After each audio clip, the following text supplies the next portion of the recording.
Our political insiders, Tony May to my right, Charlie Giroux to my left, join us live in the studio to talk about world of politics today. We want to begin with the Dow because this is making big news right now. Hit an all-time high yesterday, and at one point today even went above that. What's causing this right now? I mean, everyone thinks the economy is so bad. Well, the analysts say it's the world economy, and the situation in China is looking better than people had thought. I mean, if you just look in Pennsylvania, you can see corporate profits are very high. This is an economic boom without benefit for the average citizen. It looks really great if you're a stockholder or a stockbroker, but not nearly so good if you are a private citizen. Again, in Pennsylvania, the sales tax collections are down. People aren't buying as much. Right. Personal income tax collections are down. People aren't making as much money. So it's a mixed blessing. And we just had over $80 billion in budget cuts. That's a good thing. Yeah. Hopefully we'll get more, because that's going to stimulate the economy and get America back on the path to economic recovery.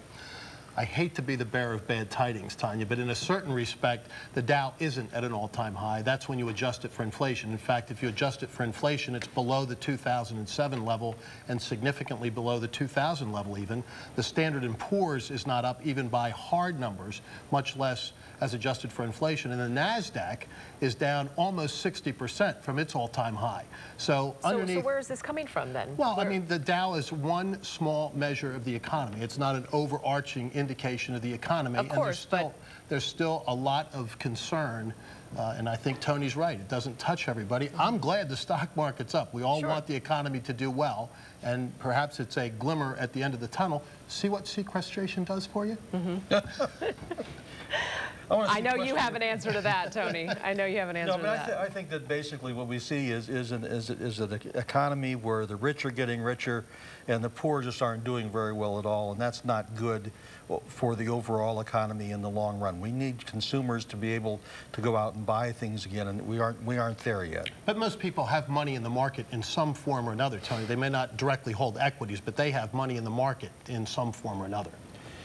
Even that is declined, though. What may happen with the Dow reaching this high point is that more people will go back to the market, go back to actually owning shares, not mutual funds or retirement funds. Well, let's hope so. I mean, I think that's a good. We're in agreement. And is it going to lift spirits? I mean, as Tony said, will it bring more people out? We're happy. Yeah, we're happy. And the economy runs on the emotions of the citizenry. And I think in that regard, it's good. I want to see it go to 15,000. All right. We'll see where it goes from here. We have about a minute left. Let's talk about Governor Corbett reporting gifts at more than $11,000 that he accepted last year. This is normal, right, though? It's normal. The governor hasn't asked for my counsel on this, and, you know, it's probably not the wisest thing on my part to offer it, but quite frankly, I don't think any governor ought to do it. I don't think it's unethical. It certainly is legal. There's no question about that.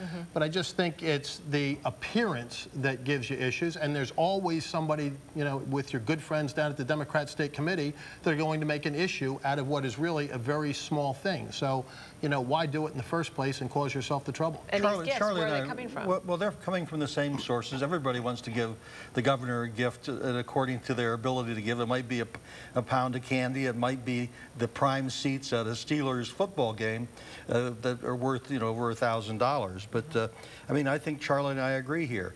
One of Bob Casey, the late Bob Casey's rule as governor was that the appearance of an impropriety is just as bad as the impropriety. Sure. Just don't do it. He made us give, I remember we got boxes of candy one Christmas in the governor's office to all the employees, and we had to give them back. No. After maybe half. He sampled a couple. You sample, you sure. All right, guys. Tony May, Charlie Giroux, thank you for being here. And you can see our political insiders every Tuesday here on CBS 21 News at 5:30.